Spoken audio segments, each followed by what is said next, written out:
अंबरनाथ नगर पालिका में चल रहे करोड़ों रुपए के निर्माण कार्यों को लेकर नगर सेवक राजेंद्र वालेकर ने गंभीर अनियमितताओं का आरोप लगाया। उन्होंने दावा किया कि नगर अध्यक्ष के लिए लगभग 1.5 करोड़ रुपए की लागत से भव्य कैबिन बनाया जा रहा है, लेकिन टेंडर प्रक्रिया, निर्माण की गुणवत्ता और पारदर्शिता पर कई सवाल खड़े हो रहे हैं। वालेकर ने बताया कि उन्होंने ये मुद्दा सामान्य सभा में भी उठाया, मुख्य अधिकारी उमाकांत गायकवाड़ से जवाब मांगा और मामले की शिकायत कलेक्टर से भी की है।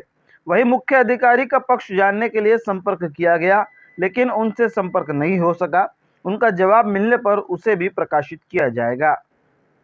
मागे नगरपालिकेचं आमचं ओपनिंग झालं, परंतु आज तुम्ही बघत असाल वरती बांधकाम चालू आहे। एक स्लॅब सुद्धा कोसळला त्याचा, जो बघितला असाल।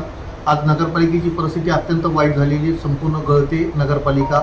त्याचप्रमाणे मी कालच सभेमध्ये आमची जनरल बॉडीची सभा होती, त्यामध्ये एक आमची बाजूला नगराध्यक्षांची कॅबिन असं ऐकायला आलं, नगराध्यक्षांची का सभापतीचे माहीत नाही, परंतु मी सरळ आरोप करतोय नगराध्यक्षांनो का आज बाजूला जी 3 गाळे तोडलेत, आपले 3 म्हणजे 3 रूम तोडून त्याचा कॉलम सुद्धा तोडण्यात आला। आणि मी सभेमध्ये ज्यावेळेस आमचे चीफ ऑफिसरांना विचारलं का हे तुम्ही ठराव घेतलाय का, तुम्ही याचं काय मीटिंगमध्ये काही विषय आणलाय का, सभेमध्ये मीटिंगमध्ये विषय आणल्याच्या नंतरच कुठलंही बांधकाम चालू करावं लागतं। पण कुठलंही बांधकाम तुम्ही बघत असाल आज अनधिकृतरित्या नगरपालिकेमध्ये आमच्या नगराध्यक्षांनी सांगितलं होतं खाऊगी ना खाणी दोघी, परंतु आज तुम्ही बघत असाल का संपूर्ण भ्रष्टाचाराच्या प्रमाणे ज्या पद्धतीने काम चालू आहे।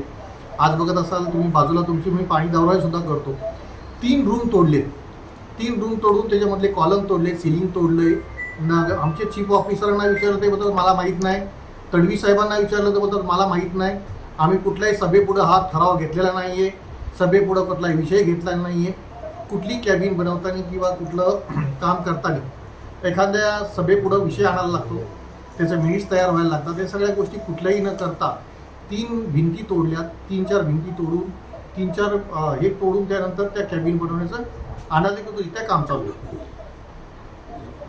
एकंदरीत त्याच्या बाबतीत वित्तीय मंजुरीच्या बाबतीत देखील त्याच्यावरती हे आणण्यात आलेलं असं ऐकण्यात आलेलं। हो, मी कलेक्टरना सुद्धा लेटर दिलेले आहे सगळ्या गोष्टीचं, आणि मी माझी कंप्लेंट दिलेली आहे कलेक्टरांना का ही अनधिकृत ज्या पद्धतीने भर सभेमध्ये म्हणजे मी सभेमध्ये सुद्धा याचा आरोप केला आणि कोणी अधिकारी उत्तर द्यायला तयार नाही, चीफ ऑफिसरांनी ते उत्तर दिलं नाही। आणि आमचे शहर अभियंता आहेत राजेश तडवी, यांनी कुठलं मला उत्तर दिलं नाही। तुम्ही आता तुम्हाला मी जाताना पाणी दौरा सुद्धा करून देतो।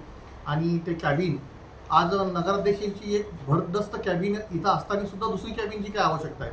परत सभापतीच्या निवडणुका होत आहेत, त्याला कुठलीही कॅबिन नाही सभापतींना, मग जाणीर पुढं वरती बांधकाम चालू आहे आपलं, त्याच्यामधले कॉलम तोडले गेलेत। RCC कुठल्या टाउन प्लॅनिंगची परमिशन नाही, चीफ ऑफिसरांची परमिशन नाही, कुठली टिप्पणी नाही आहे, काही मंजूर नसताना सुद्धा एवढं मोठं कॅबिनचं काम चालू आहे।